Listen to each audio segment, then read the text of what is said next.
আসসালামু আলাইকুম রহমতুল্লাহ বারাকাতু। খুবই চমৎকার এবং সবুজ শাকসবজি। আসলে যার পরিবার পরিজন আছে তারাই এই শাকসবজি খাওয়ার আশা আকাঙ্ক্ষা রাখতে পারে, কিন্তু যার পরিবার পরিজন নেই তার দ্বারা তো কোনো কিছুই সম্ভব না, রান্না করা তো দূরের কথা। আসলে দেখে আমার ভালো লাগতেছে যে অনেক দিন এই শাক নিজের হাতে কাটা বাছা করি নাই, তবে এইসব কাজ করতে খুবই আনন্দ লাগে আমার। তাই ছোট্ট একটি ভিডিও করলাম। যাদের ভালো লাগে এই শাকগুলো, যারা কন্টিনিউ খাবেন, আসলে এগুলো অত্যন্ত দেহের জন্য উপকারী, কারণ সবুজ খাবার হলো স্কিনের জন্য অত্যন্ত ভালো।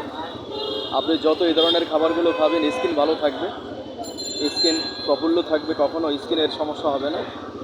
আর এগুলোর মধ্যে প্রচুর পরিমাণে beta carotene, protein, magnesium, iron, phosphorus এবং লোহা, তামা সব ধরনের উপাদান এর মধ্যে বিদ্যমান। খুবই চমৎকার এটা। তো সবাই ভালো থাকবেন, সবাই এই ধরনের শাকসবজি সবসময় খাবেন। মানে মোট কথা খাবারের তালিকায় একটা শাকের আইটেম রাখবেন, একটা ডাল রাখবেন, আর অন্যান্য তরকারি একটা, তিনটা আইটেম রাখতেই হবে খাবারের খাদ্য তালিকায়। তাহলে আপনার দেহের কোনো সমস্যা হবে না। ওকে, সবাই ভালো থাকবেন। আল্লাহ হাফেজ।